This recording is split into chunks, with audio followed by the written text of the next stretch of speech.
What's up, Popsicle fans? I'm a community ice cream man. My name is BabyFace Fox, and the ice cream inside the box is variety flavored because today we're going to be talking about a variety of extreme matches for WWE Extreme Rules 2018, the pay-per-view. So without further ado, please, editor man, roll the intro, if we even have one. So, the first match that we got here is the New Day versus Sanity in a tables match. Now, this was scheduled to be on the pre-show. I don't know if it still is, but it probably is going to still be on the pre-show. I don't know why I thought it changed. But Sanity came up to the main roster during the, what do they call it now? They don't call it the draft, the Superstar Shakeup. So they came up after that. They were, drafted to SmackDown. We hadn't seen them for at least a good month. And then they had a match with the New Day, or not the New Day, the Usos, on SmackDown, beat them, or they jumped them actually. Then they beat them in a six-man tag where Eric Young had challenged Jeff Hardy for the United States title. They jumped him, the Usos came out, they had a six-man tag, and then the New Day on the 4th of July episode of SmackDown had a pancake eating contest, which while I was watching that, I said, there's no reason why this is going on right now on my TV unless Sanity is going to jump them. This needs to lead to somewhere. So I was right. Sanity did come out, they jumped them, and then Paige this week on SmackDown, or not on SmackDown, she said it on Twitter, that the New Day and Sanity would be in a tables match on the pre-show. Who do I think is going to win this and why? It's going to be Sanity. They are the new faction on the main roster. This is their first pay-per-view match. And I feel like you wouldn't have the New Day lose unless it was on the pre-show. Which, I mean, they lost to the Usos before, but I feel like in this case, that's the reason why it's on the pre-show. Because I was against it at first. I wanted it to be on the main card.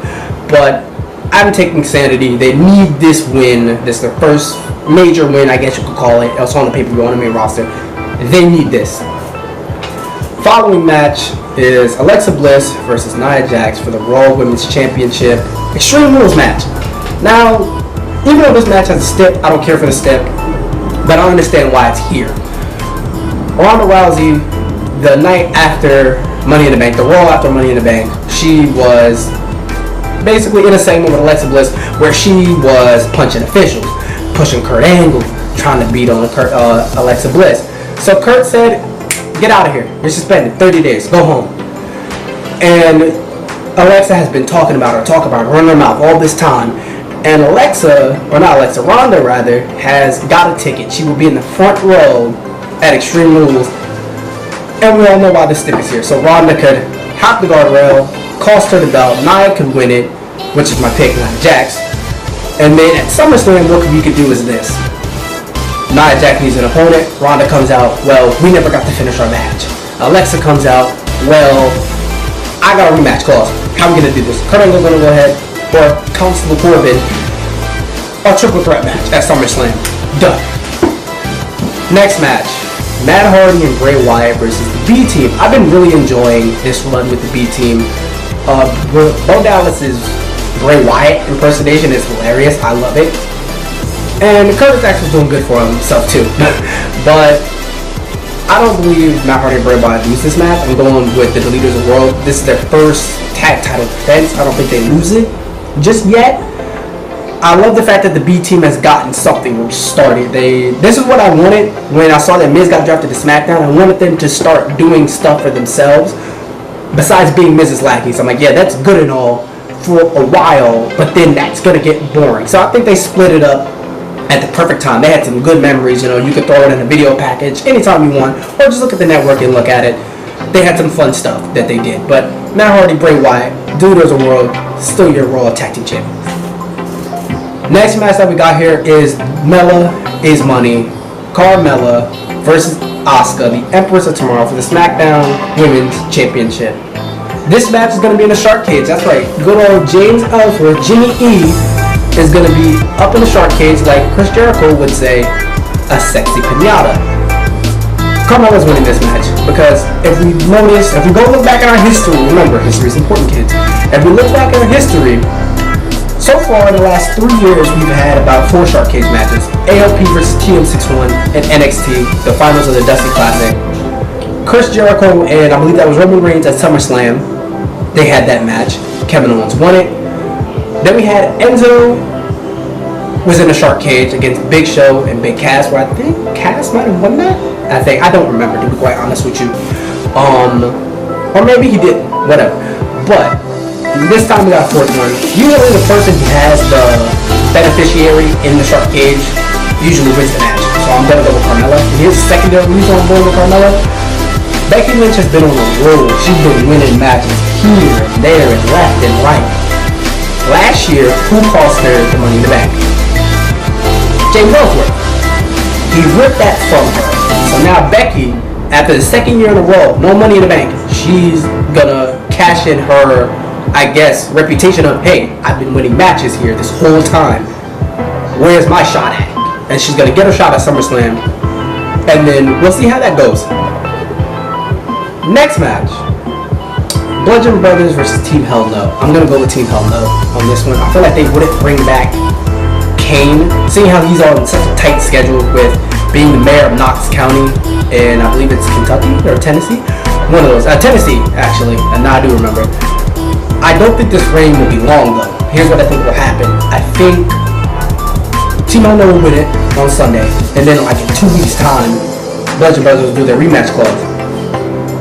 But Miz will interfere in the rematch, cost Team Hell No, and that'll really start Daniel and Miz's feud. Because if you remember in that gauntlet match, when Team Hell No, or not Team Hell No, when the Bludgeon Brothers attacked Daniel, who was there to pick up the pieces? The Miz. Miz and Daniel, they started their feud when Daniel was the general manager, SmackDown Live in 2016, the whole thing about Talking Smack. Why'd you get rid of Talking Smack, WWE? It was so good. But I digress. The reason why I don't think Miz interferes now because there's some celebrity all-star baseball game that's happening during the Major League Baseball's All-Star Weekend. So he'll be at that. That's at Sunday. That's starting at 4 o'clock. Unless Miz is like a wizard of some sort. I don't think he's teleporting there in 4 hours. Who knows? He might. But that's what I think is going to happen. Going with Team Hell No. Next is the show stealer for me. It should. There should be no reason why this match should be above all the rest. It's Dolph Ziggler and Seth Rollins for the Intercontinental Championship 30-minute Iron Man match. I don't have to say anything else about these matches. Both matches that they had on Raw has been really good. This third one should be fantastic. Dolph Ziggler's winning this one though. I think Rollins is done chasing the Intercontinental Championship. I want to say that. To be quite honest with you, would I love for him to go after the Universal Championship? Yes, but we can't even get the Universal Championship in the vicinity of a WWE arena, so that would be pretty hard for him to do. But I think he moves on. I think he goes to something else. He's going to chase the Universal Championship somehow, some way. He's going to find himself in this equation. That is the Universal Championship. It feels like the Universal Championship is the anti-life equation because we can never see it nor figure it out. Next, Jeff Hardy versus Shinsuke Nakamura. This one is a little bit difficult for me. To be quite honest with you, don't really care for it, but I think I'm going to go with Shinsuke Nakamura on this one. He didn't win the WWE Championship after going for it. 1, 2, 3, 4. How many bad matches are in my store? I know they're underwhelming. Oh, man. WWE, we asked you for AJ and Shinsuke. We didn't ask you for Basuda. But that's what we got, in my opinion. I thought the matches were bad. But Shinsuke wins this one, in my opinion. I feel like he needs something, at least. And with Jeff Hardy fighting all these injuries, so to speak, that he's been having, yeah, I'd say take it off. Give it to Nakamura. Next, we got Finn Balor versus Constable Baron Corbin. To be honest with you, I haven't been paying close attention to this feud. Don't really care who wins. But if I have to pick one, I'll go with Finn, just cause. It's Finn Balor. Have you seen that face? Have you seen those abs? Yeah, Finn Balor. Next, we got Braun Strowman versus Kevin Owens in a steel cage match. I haven't paid attention to this feud, and it's pretty much the same old thing. Braun finds somebody to pick on. He does some wacky stunt, flips a car. He's been recently doing this thing where he's been like flipping Kevin Owens, like not flipping him, but he's been, you know, shoulder tackling him, and Kevin Owens has just been bumping all over the place, just flipping around. And then he did a thing with the porta potty. Didn't see that, but basically, Braun had him stuck in a porta potty and like he threw it, not threw it, but like he pushed it off the ramp. And Kevin Owens has been trying to run from Braun Strowman. And as I was looking at this feud, I said, yeah, they'll probably do a steel cage. Before it even got announced, I just kind of figured, yeah, he's been trying to run from steel cage. That makes sense. But I'm going with Braun Strowman. It's Braun. It's a steel cage. Kevin is going to try to run from him. Just like he's been doing. It's not going to work, and Braun is just going to pile drive him into the mat. Next, we got Bobby Lashley. Bobby 10 Lashley, who is back. He came back the night after WrestleMania against the huge, colossal canine. The huge hound. Yes, the big dog, Roman Reigns. Now, the basis of this feud is basically this. I want to fight Brock Lesnar. I got the legit tools. You can't beat him, Roman. Well, I'm the Universal Champion. I beat him at the Greatest Royal Rumble, and I would have beat him at WrestleMania. Let's fight. You know, wrestling stuff. So yeah, this one has not been named the Universal Championship #1 Contenders match, but let's just face it, has that feel, and whoever wins this probably will wrestle Brock Lesnar.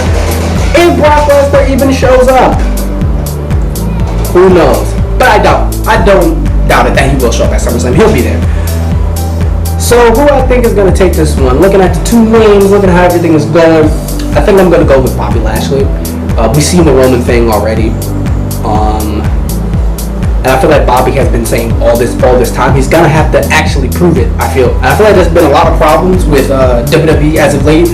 You have guys saying things and then they're not doing it. Case in point, I love Samoa Joe, but I feel like Samoa Joe's character is, I'm not saying he has to win every match, but if we look at the year Samoa Joe's had on the main roster, he's lost. The ratio of him losing to winning isn't so high, at least on pay-per-view. I know he hasn't been here a lot because he's been injured, but if you look at the matches that he did have, it was not all that good.